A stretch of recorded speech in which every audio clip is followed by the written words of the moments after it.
I'm Brian Pickering, and welcome to the Pet Talk People. And I'm Kay Brown. And look who we've got here. We've got little Chica. Chica. But better than that, look who we've got here. G'day, Lisa Dr. Chimes. Lisa. Good. Who have you got there? How are you? This is Nelson, but he's looking at a fly instead of at the camera. There's a cute little toy poodle here.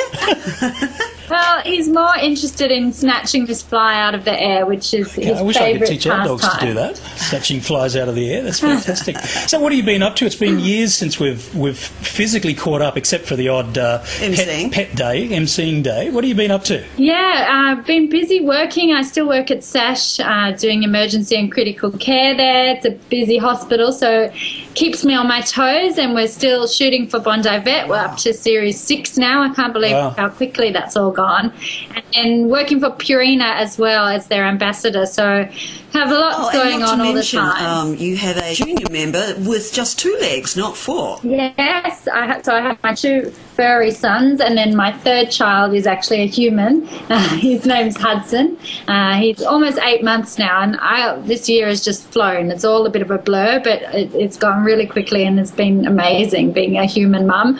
Fantastic. Now, listen, speaking of SASH, I was actually out at SASH the other day filming the Future Vet Kids Camp. It was fantastic. Yeah, it's a great program. I'm normally involved in that every year. Obviously, I'm on maternity leave at the moment, but it's wonderful. There are so many young kids out there that want to become vets, and we teach them about what we do at SASH and what vets do, and they're so interested. It's just fascinating to work with them. Well, that video is available online now, but we're not here to talk about that. We're here to talk about you.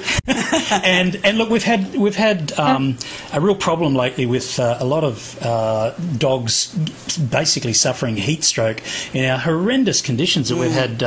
Look, even these guys were panting, and they're in air-conditioned comfort, you know. And I'm hot today. Exactly. Well, you're hot all the time.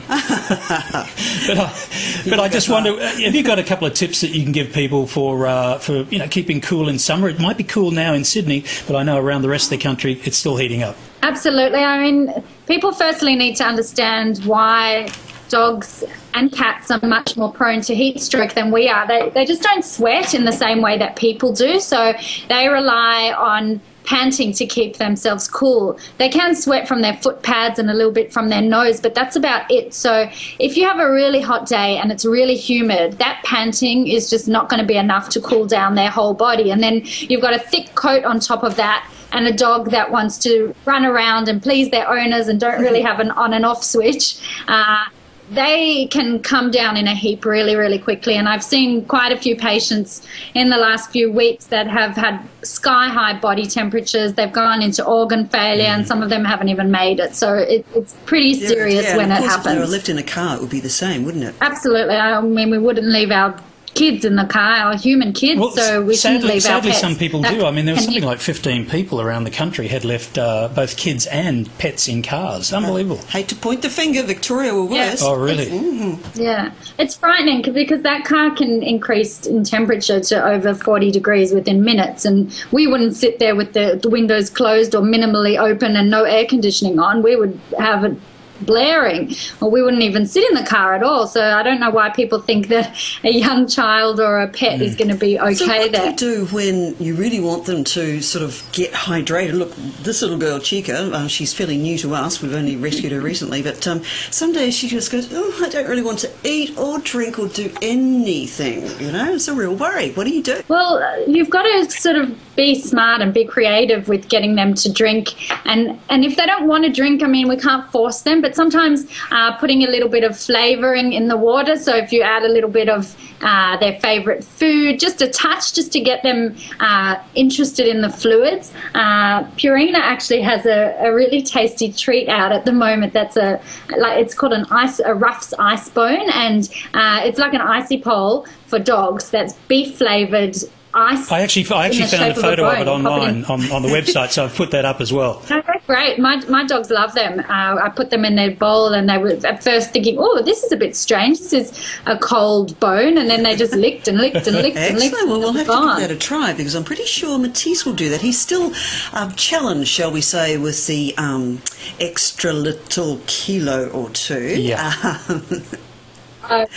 Well, these actually are low in calories, so really just a natural beef flavour in ice. Now, so, I know you can make these yourself, but I mean, why would you? And it's so convenient just to go to the store and get a whole bunch, and who has time? Exactly. Exactly. And they come in like the pet section. They're not even, you don't even have to worry about keeping them cool until you get home. You just pop it in the freezer. So, I mean, the other thing we need to do is think about cutting their hair short. Some dogs benefit from having a short coat in summer, and also you can just hose them down or give them a kiddie's pool to bathe in, and just please don't exercise them in the heat of the day, even if it's not too hot for us. Remember, the dogs don't cool like we do, so I only exercise them late in the evening and early morning. Yeah, and these guys are due for a haircut very soon, which is why I've got Chica's hair up there so that she can still see.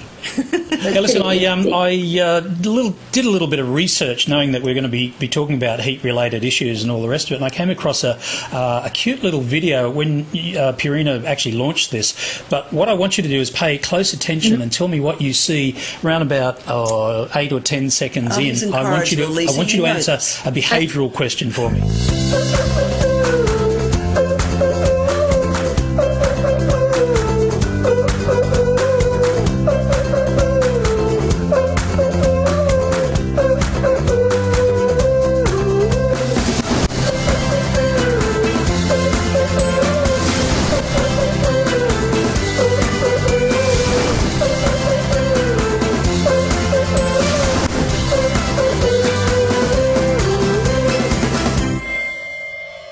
All right. Now, about 10 seconds in, there was this little black dog doing something on the back of... A leapfrog, was it? Playing leapfrog. Well, what's all that about? That's hilarious. How did that get through the agency?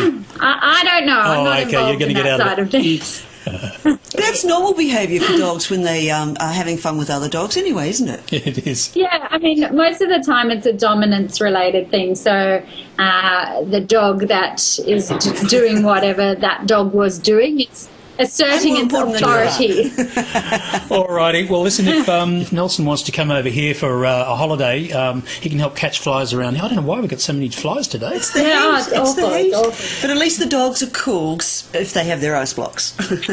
All right, Lisa. Well, I hope you have a great rest of the week, and don't get too hot or too cold or wet if it starts raining. But you've given us some good advice. Great to talk to you again, and you're looking as pretty as ever. Oh, better. Radiant.